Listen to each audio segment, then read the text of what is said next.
Appreciate the ones that showed coming. A couple shout-outs, like I've kind of done one. Obviously, Felton being named to the semifinalist list for the Balentikov Award, which is a great honor, individual honor, that I'm sure if you were to ask Ty, he'd give a lot of credit to his teammates.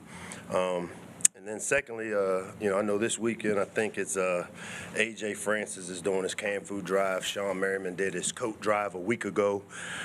This is a tremendous, work being done by our alums, continuing to give back to the university and to the College Park community. I know AJ has his canned food drive this Saturday, so I appreciate those two guys and what they've done every year around here. And then, as always, good luck with Sasho. I know with men's soccer, they start their run in the NCAA tournament this Thursday here at home, so good luck to our soccer program. As we transition into obviously the football piece here, I'll start by saying, look, I mean, it's been a challenging last few weeks, to say the least. We've been working really hard as a team and as a program in terms of taking the accountability for what's gone wrong, and doing everything we can to create some momentum and create some change. And, one of the things I said, and I said this to you guys earlier in the year, I'm going to choose optimism over pessimism. I'm going to choose growth and progress over dwelling on the past. And you know what? That's kind of been the way around here. I know we are nowhere near where we want to be as a program.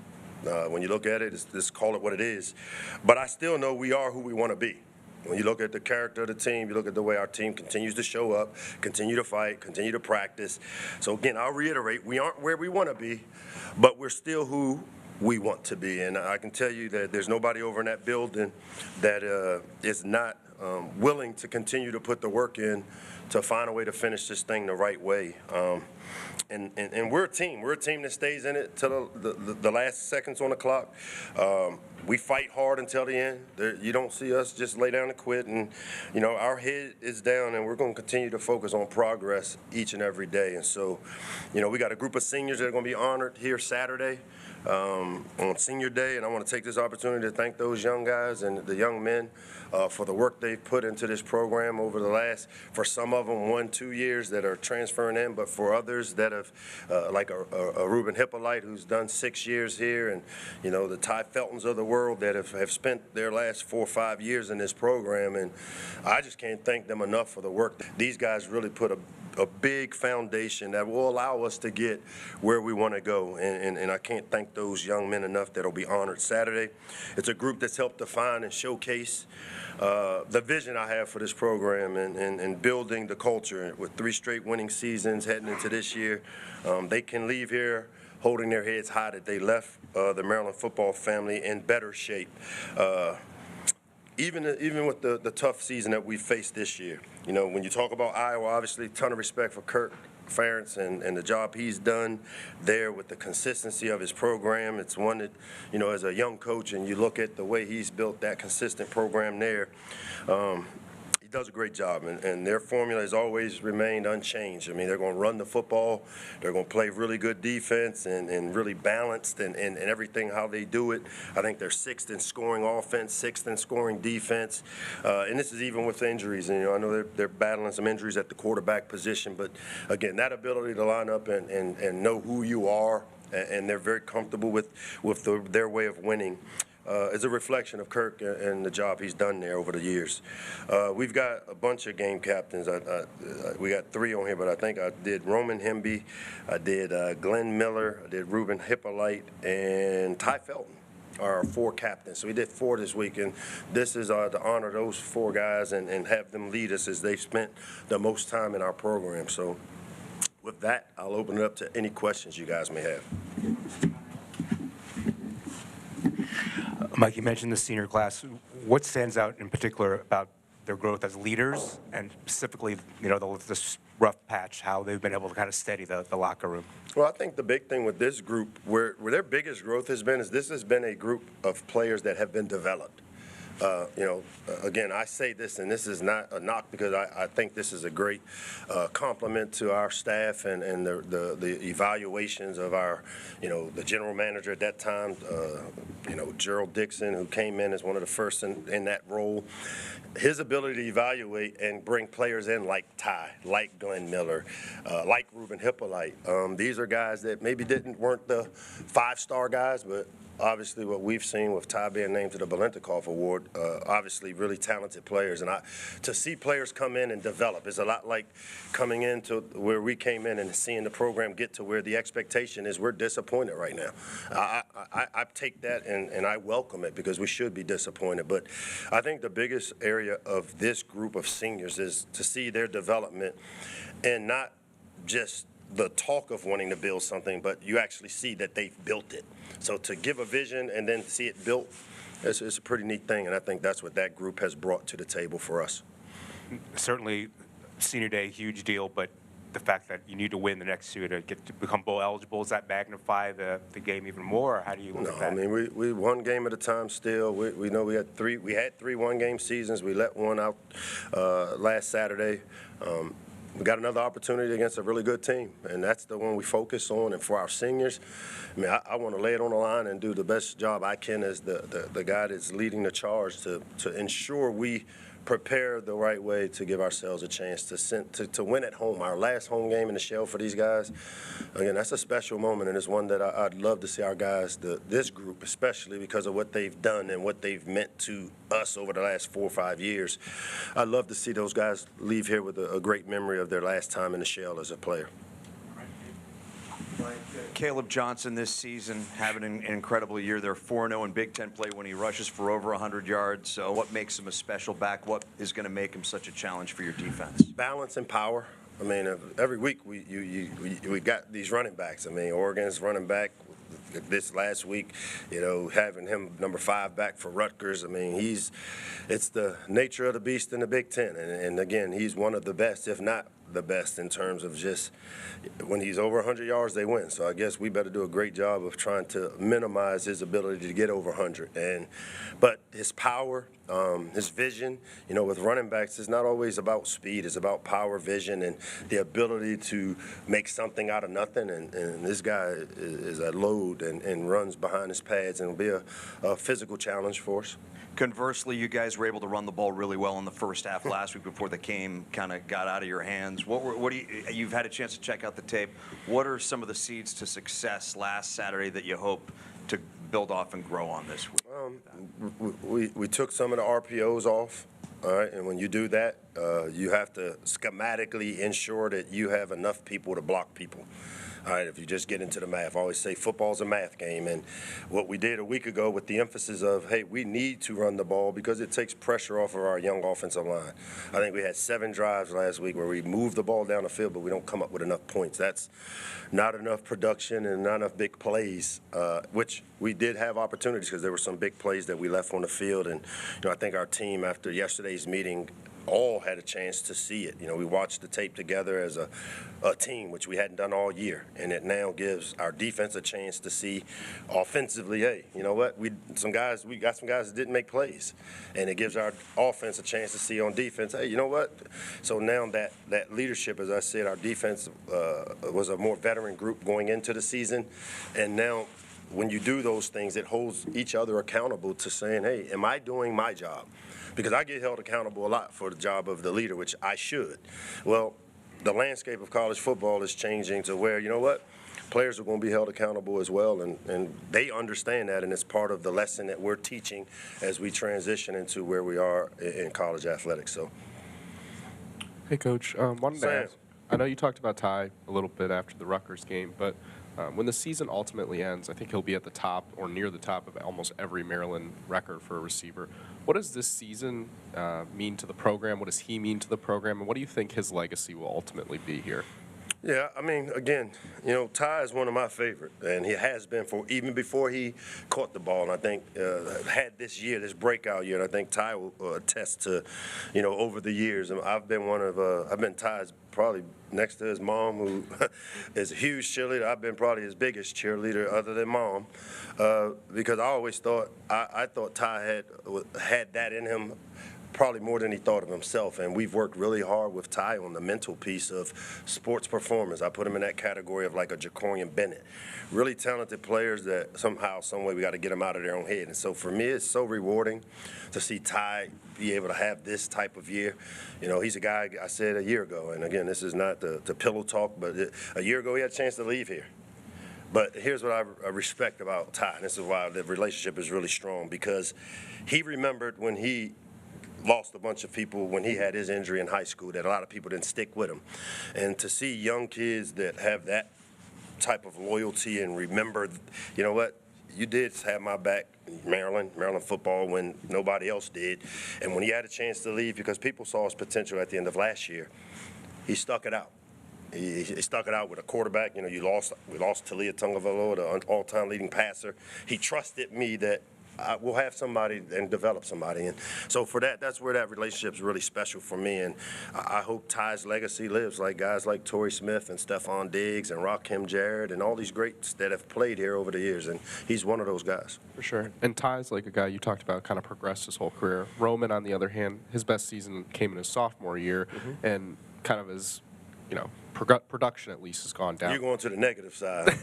You set me up. Why do you think that he's maybe not been able to replicate that production and not been able to get back to that sophomore year? Well, Roman plays a position that, as you look at it over the years, it's if you give him 35 carries, you hurt his NFL opportunities, because now he has a lot of wear and tear on his treads. And if you give him 10, 15 touches, I got to deal with why he ain't getting enough touches. And so there's a fine line between, we try to use Roman in the ways that best accentuate what he does well. Tremendous vision, speed, catches the ball well out of the backfield. The running back position in this system has always kind of been the way you see it play out. We've always had two or three guys from, Anthony McFarland, Javon Leake, and Jake Funk and Leake. But, before that, Bruce Perry, Lamont Jordan, and Chris Downs. We've always played kind of a lot of backs. And contrary to the stats, Roman has been as valuable a piece of this offensive system over the last 3 years. And it's like when you play the D-line and you do your job really well, but because you don't see a touchdown or you don't see the 20-yard run, you think he's not contributing. But the value that Roman Hemby has contributed to this program, you can't put a price tag on it. So I hate that maybe he's looked at that he didn't have a great year this year, but if you look at what he's done for us in a tough year, he's worth everything that he's earned here. Mike, borrowing off Gene's question, needing 2 wins in the last 2 games, how would you describe the sense of pressure around the team? I don't describe it. There's no sense of pressure. We're just getting ready like we have always for the next game. It's the way we prepare. It's the way we game plan. Again, I hate doing earnings calls every week. I hate every week having to come up and explain last week, this week, where we're going, where we're not going. Like, these are things where you at the end of the year. So we try to prepare for every game the same way. There's no added pressure based on what we have to do, because when you do that, that means you're not in the moment. And so right now the focus has been on Iowa. How do we best put ourselves in position to win the game at home against Iowa?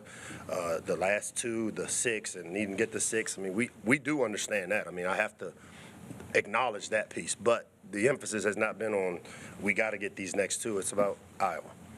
And then you mentioned optimism over pessimism. Mm-hmm. What can you say about what to look forward to, for those people who might be disillusioned with how the season's been going thus far? I talk to the people that I need to about that. That's my boss and my team. And so I really my give us crap gauges on E about explaining optimism to anybody outside the program, because if you really are a true Maryland football fan and you look at this team, the show is disappointing, man. We've left some plays on the field. We left some games that we could have won, should have won.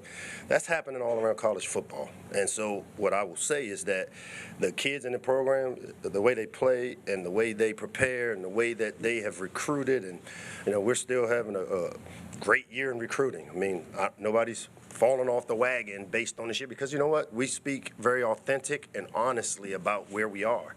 And where we are, this record is where we are. And it's my job, obviously, as I said when I first started, very disappointed where we are. But I'm also going to tell you, I'm going to choose optimism over pessimism. The optimism is, you know what? We got a really good team that's young, that's earning their stripes right now, and in two of the toughest places to earn your stripes.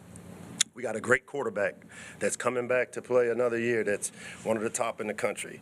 All right, we've got a young offensive line that will be battle-tested, that has gotten better the last 2 weeks. We've been able to cover people up. The next step is to knock people off the ball. So I see signs the last 2 weeks, contrary to the outcomes, that we've gotten better as a team. And I'll challenge anybody. You want to let's look at the tape. Hey, Coach. Colin, what's up? Nothing much. How's it going? Yes, I'm not sure if you caught the men's basketball game on Friday against Marquette, but just the environment there, the fans getting loud after every point, after every defensive stop. How close do you feel you are to capturing that same energy and environment, bringing it to the show on a consistent basis? I mean, I didn't catch it. I was somewhere game planning with the team, getting ready for the game, so I can't speak on it.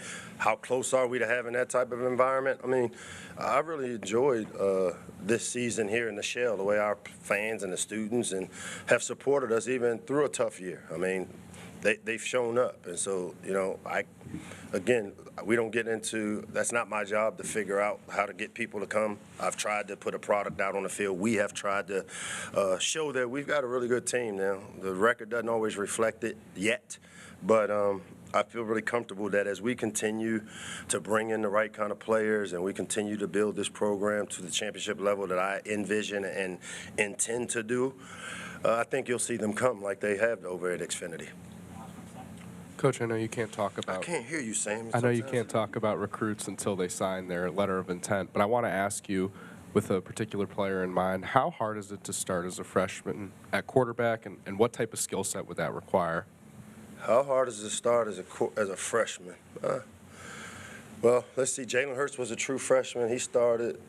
Tua Tagovailoa started as a true freshman. I've played Juice Williams. I coached him as a true freshman at Illinois. He started as a freshman. This system is a quarterback-friendly system.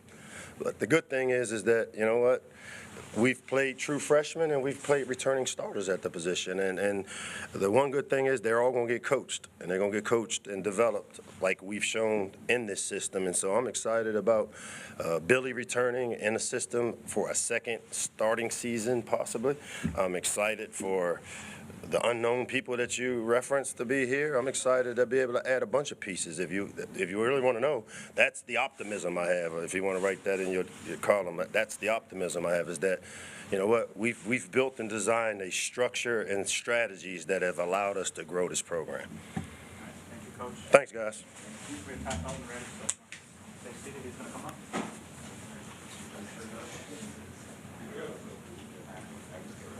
Okay. Will you? No, they already know. Perfect. Yes, that's no problem.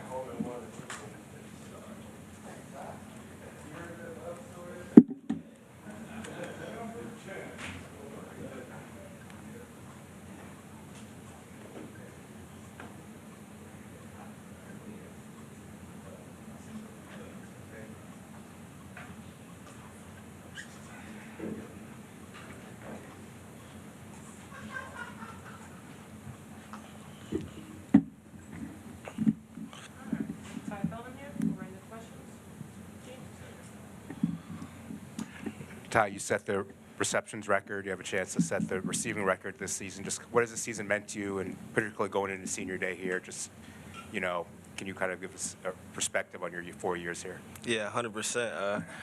We just had a conversation back there. Like, I remember me moving into the View yesterday, being a freshman, kind of just trying to figure everything out. But yeah, college definitely went by very fast. Went by faster than high school, if you ask me. But yeah, it's been a blessing just to be here and gone through the ups and downs and the adversity that I've been through and we've been through with the program. But it's definitely been an interesting time here. I've learned a lot. I've grown a lot throughout the years. But I know the season hasn't gone the way that I thought it would have, or anybody thought it would have. But it's definitely a lot that we can learn from the games that we have lost, the games that we have won, and stuff of that nature. But yeah, it's honestly a blessing to have the teammates I've had. And I think it's a team award because they pushed me to be a great person every day on and off the field, to make the plays I've made and have that record and still continue to try to break more records. But my main focus is to win these last 2 games because me and the senior group, we have done a lot for this program. We put in a lot of sweat and tears and blood into this program. So our main focus is to try to get this W this weekend, and then next week try to get the next W so we can send this team to a bowl game. So that's one of the important things that we're looking forward to do. How would you say the senior class as a whole has kind of grown as leaders, and especially this losing streak kind of keeping the locker room confident? Yeah, 100%. I feel like, well, with all the adversity that we've been through, it's an opportunity to grow. So we've been through adversity all 4 years, whether if that's on the field or off the field. I know that everybody kind of knows that, all the adversity and stuff that we've been through. So it's definitely an opportunity for us to grow and just overcome. So when you go through stuff like that, it teaches you a lot of lessons and life lessons. And it doesn't have to be just about football, but it definitely has helped me, and it helps me grow as a person. So it's definitely just a helpful moment for all of us, and it's kind of just soaking it in, and it's taking it one step at a time, one day at a time, starting with practice today. So we'll definitely be excited to get out there this weekend, though. Ty, Coach said that you guys sat down yesterday or last night and watched the whole game tape from the Rutgers game. What was your biggest takeaway from seeing the game in its entirety? Yeah, 100%. It just goes back to just the small details and fundamentals. Even I was out there. There's a couple contested catches I feel like I have to make. If I know I'm an impactful player, I feel like a lot of guys on the team know and feel I'm an impactful player. So I feel like there's a lot of plays that I left out there, some contested catches I left out there, some balls that you guys might feel like are out of reach, but I feel like my hands touch the ball. I got to make those catches and make those plays for us to get the W. So it was just a lot of like small fundamentals and details from myself and other guys on the team. So we'll continue to look at those and just try to grow from that and try to get better this weekend. Iowa's also in the top half of the Big Ten defensively. They don't necessarily do anything great, but they do a lot of things really well. What have you seen from what you guys have been told? Yeah, even from earlier in my career, watching them my freshman year when they had came out here, they're big guys. They're a heavy-hitting team. They're a Midwest Big Ten team. They have a great structure to their defense. Those guys are very hard-hitting, and they're very technically sound and fundamental. So we know it'll be a challenge. The Big Ten is a challenge in itself, and we know every team and every week will always be a challenge. So we'll be ready, and I know it'll be a competitive game for sure. Ty, how would you describe team morale, knowing that you have 2 games left and you have to win both to get to a bowl? Yeah, I would say it's definitely a frustrating time because, once again, if you asked us before the season that this would be our record and this is where we would be at this point in the season, we would look at you like you were crazy. But like I said before, it's definitely a moment that to grow in the scene of adversity and stuff like that. But I feel like the team morale, we're all good. We're staying together. That's the biggest thing when kind of everybody around us kind of being a little negative and stuff like that. But we're staying positive. We're looking at the sunshine and not really trying to have and be down. We know we still have 2 more games left. We still have 2 opportunities to get the job done.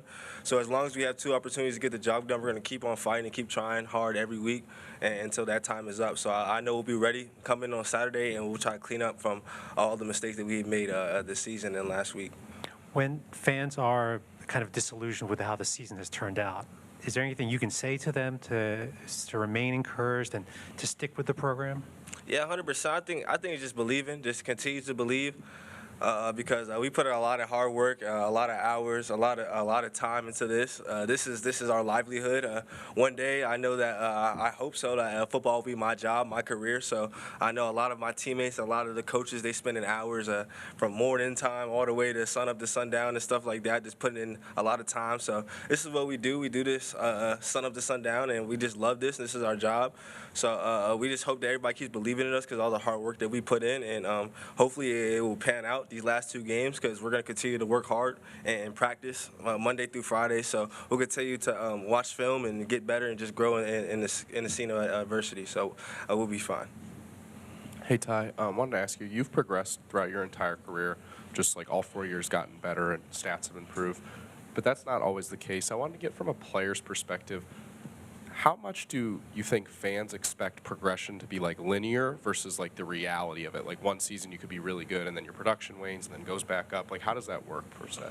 Yeah, it's just every season is a new season. Anything can happen.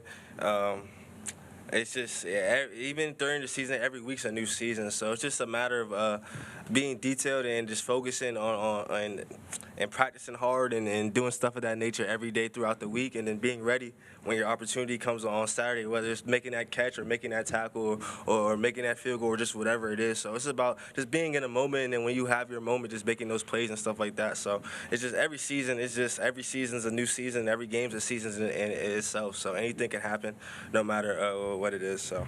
And then you know that I'm sure you know about the kind of lineage of Maryland receivers. Where do you think you stack up kind of amongst everybody to come through the program? I don't know. I'll give that for you guys to answer, for the fans to answer. But I don't know. But I hope I'm somewhere in the conversation. I hope so. But it's just a great opportunity to have people talk to me that way and have people talk to me what are the Maryland greats and stuff of that nature. So it's just a blessing. Have any of them reached out to you, like DJ or Rock, or maybe even like Torrey Smith? Any of them? Yeah. Me and Jermaine Lewis, Maryland legend. I met him at Jimmy Seafood a couple months ago. We always talk and text and stuff of that nature. Rock, Jones, Demas, I always talk to those guys. I played with those guys for a few years, so we always talk. I worked out with Diggs a couple times throughout the summer and stuff like that. But I always talk to those guys. So those guys, they congratulated me, tell me to keep going and stay humble and stuff of that nature. So yeah, of course. Thank you. Thank you. Yeah.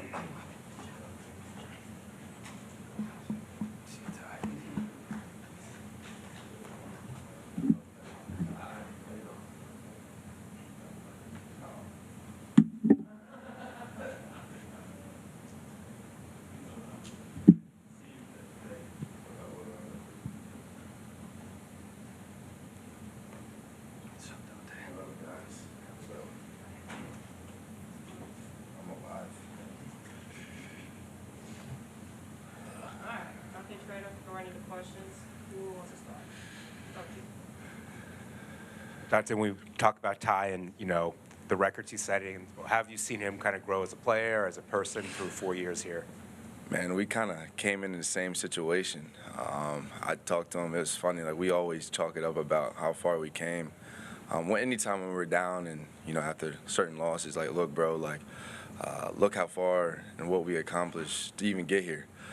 The biggest jump for him is mentally, you know, not having, just being behind Jayshon Jones, Rock, Demas, all those for those years, and waiting his turn, and to now coming into fruition of all the hard work. A lot of people didn't see all the hours of me coming in and seeing him on the tennis ball machine, the extra jugs, the extra routes, say, hey, let's do one-on-ones, let's do this, let's get lifts, let's do everything in our power to, you know, lead and go out the right way in which he's doing, as you see. So I just want to give my guy flowers to be on the Blitnikoff. And, you know, we've given him so many nicknames because how many plays and things he's been doing. So I just want to give my brother flowers for all the things he'd be able to accomplish. How much would you say this next game is magnified, given it's not just senior day, but you need to win two to get to a bowl game? I think it's more magnified, definitely, that it's senior day. Us seniors, man, we've been through a lot and put a lot into this program. And, you know, this year we haven't, you know, been up to what we thought we would do. but we can still go out the right way and get bowl eligible. But we got to start with Iowa. You know what I'm saying? 2 one-game seasons is really big because it's the next one ahead of us. Kind of wash what we've been doing the past couple of weeks and try to get back on the right track of this thing. Dante, Coach said that you guys watched the whole Rutgers game together as a group last night. What is that like as a group, and what sort of takeaways do you get coming out of that?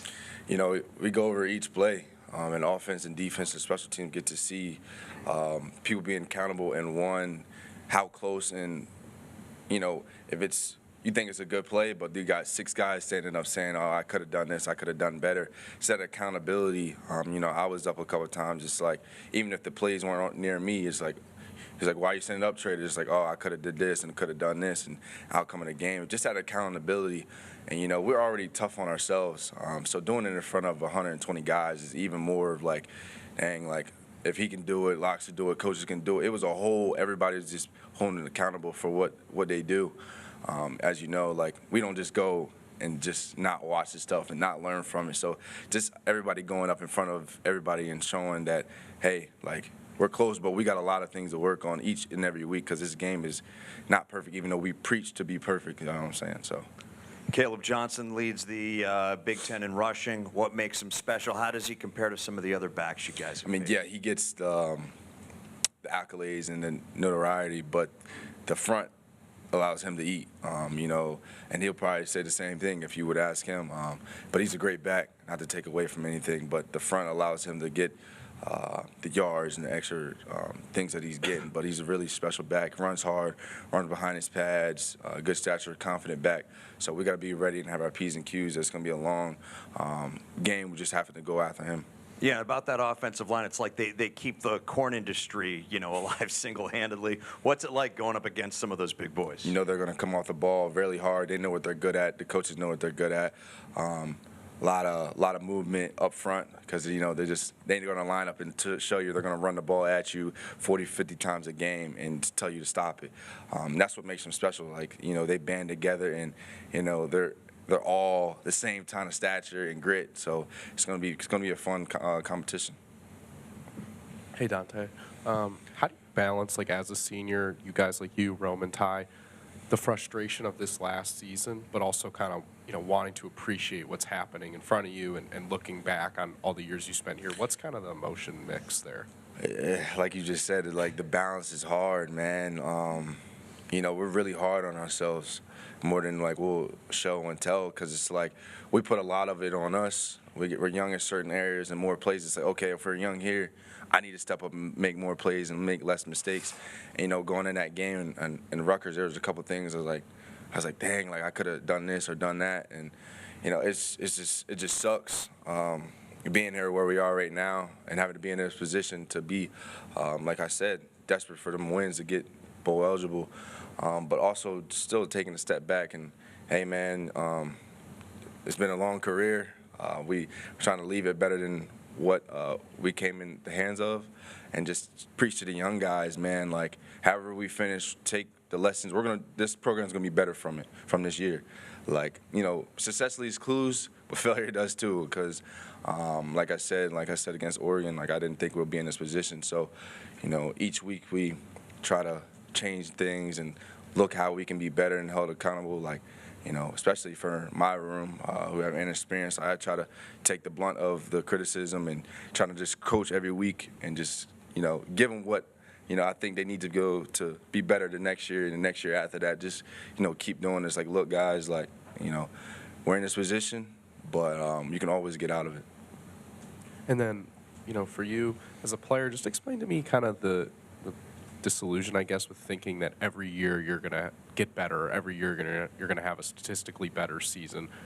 Kind of talk about the path of development that happens for individual players and what differs between you and maybe like other teammates you played with. I would say these type of years, you know, I was a part of rosters that, you know, barely got the 6, barely got the 7 wins, and you learn a lot of things about yourself and about your teammates through those years. You kind of forge what to do and what not to do. So progression is not always, you know, uphill like people think it is. Like to get to those 3 bowl games is like that, and then now we're in this peak where we're kind of plateauing right now, but easily turn it around the next year and go right back up. So it's just, you always got to learn from the past, but don't settle in that.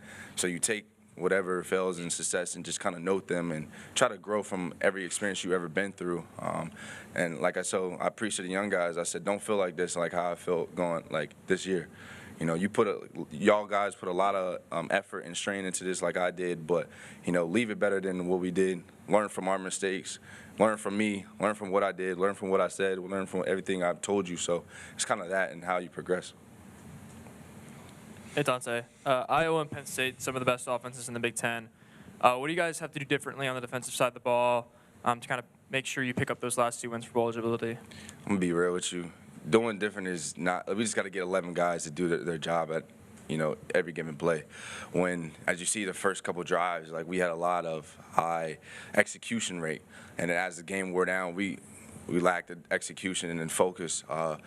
And, again, every week is being ourselves. Those offenses are great. We faced Oregon. We faced USC's that have great offenses too. Like every team has a great back, great quarterback, great system around them. So each week is a different challenge in itself. Penn State's different from Iowa, but defensively we just gotta keep knowing on our standard and hold the standard longer to allow our offense to be complementary. We broke a couple times, but there's some times we're spotty. That spottiness is what we need to fix. If what I can do is, communicate more, help guys get more confidence, make those plays, and make more plays myself. Don't have these quiet games. So I put a lot of it on myself defensively. Just like, hey, what can I done? Like, put it on me. I want to be the reason why, we can either push more or do more. So I would say that. Dante, can you describe the level of pressure on you guys to win these last 2 games? Level of pressure. It's more internal than anything because looking back at going from Terp time and the summer and the nicks and bangs that everybody has faced, it's just like we want it so bad, but every week we come out, it's just like, what Maryland team's going to show up. You know what I'm saying? Like, let's being real. So it's just eternal pressure. Yeah, we got the external pressure of the fans. Like, y'all deserve us to come out and play to our ability and, want to support us. But we got to put the product on the field to everything so we could do that and have y'all support us like that in that sense. But it's more internal. Coaches, players, we want it badly. And just because you want something, that doesn't mean you earn the right to do it. We got to go take these games and go do what we said we're going to do. So I would just say that.